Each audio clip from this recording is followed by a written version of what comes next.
Welcome back to my film and TV channel. Hope you all stay safe and well. And going on to Channel 4 and All 4. I binge watched this over the course of an evening and a morning. I watched 5 episodes, one in the evening and 3 episodes to finish it off the following day. And this is a season 2. So we've had a season 1 back a couple of years ago as I'm recording this. Yes, we're going to have a look at Suspects season 2. Of course, this is originally season 1 and 2 were both based on original Scandi dramas, which are good in themselves. Sometimes people ask why bother.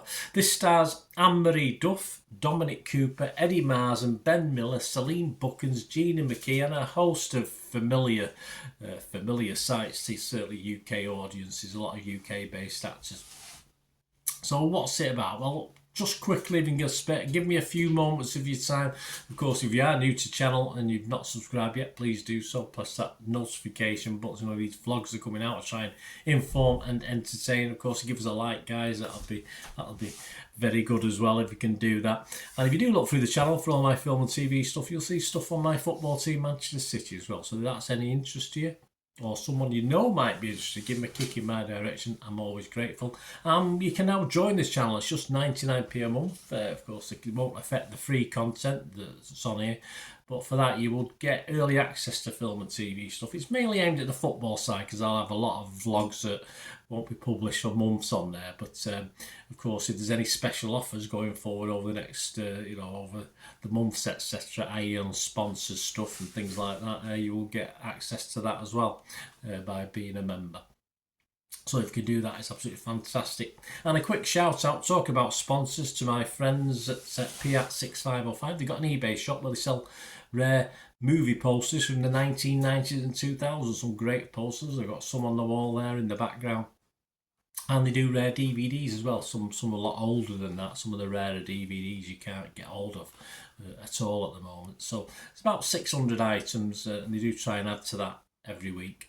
So please go over to eBay, put on the advanced search tab Piat6505 and you'll find them, or quite simply copy and paste the link that's in the description below, guys. And if you do fancy something, they're great gifts. These are great for yourself if you like films and TV.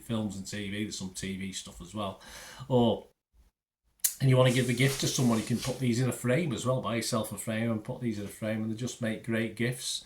And if you do order anything, just mention me and you will automatically get a 10% refund. So you get 10% off straight away before the thing's sent out.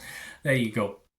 So what's this about then? The Suspect season 2. This follows on directly from season 1. Which aired in June 2022. So it really does help to watch season 1. I wouldn't suggest watching this without watching season 1. Personally, I think, yes, season 1 was better, so it's not a total disaster. But let's talk about season 2. Danny is confined to a psychiatric facility. He was in season 1 after his understandable breakdown stepped into the role of the series protagonist as Danny's put upon ex-wife Susanna. So Susanna's the main one now, his ex-wife. She's the main protagonist in this one. She's a psychiatrist and she receives a visit one day from a fellow named John. Yes, old John. He's looking for help quitting his smoking habit, but when he's put under hypnosis, reveals he's secretly a trained killer. Yeah, would you allow yourself to be hypnotised for that? That's the dramatic license in this. There's a lot of silly stuff in this series, and that he's gonna kill again if Susanna doesn't stop him, beginning with her probably, or not. And so it begins the longest day of her life, and perhaps for the viewer the longest day of our lives, but not in a good way, or certainly the longest 3 or 4 hours or so. The good news for me, and I'm going to be cruel because I'm not a fan, if you watch my review of Suspects back 2 years ago, I'm not a fan of Nesbitt. So the good news for me is there's no Nesbitt in this, so that's fantastic. Also, the episodes only last 24 minutes, and there are 8 of them. I was perhaps hoping for 6. I thought there was only 6 originally, then I saw they dropped another 2, and I thought, oh, flipping heck. And by the end, I think 4 would have been better. Certainly that many. Every episode is really sort of chapter, if you like, because our poor woman spends a day making contact with various other characters, many of which she saw in season 1, and Suspect, hence the name of the series, of course. And usually it's one character an episode until you get to the climax, and there's a little bit of overlap in between them, etc., etc. But yeah, usually it's a thankless task for our heroine because she's not very well liked. Again, because of her actions in series one, which is probably why you have to watch that. There is a raft of familiar, I've already said who stars in this, but there's other people as well. A raft of familiar UK acting talent. Well, shame they're not given too much quality to work with. It all has the feel what could have been. I don't think I'd rate it that highly if it was condensed into a 90-minute film. I think that would have failed miserably to entertain anyway. Or even throw a few jokes and get a comedy writer in and make it into a dark comedy thriller, because that sort of script and what's going on the screen sort of lends itself a little bit to that. A bit too wordy. Perhaps we would have wanted a bit more action, but witty comments would have been funny, so that would have been alright.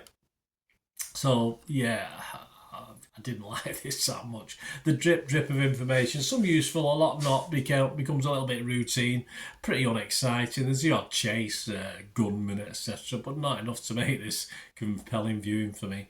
And even the final act, as I said, where everything comes together as you'd expect, lacks a lot of thrills. Not many thrills in this.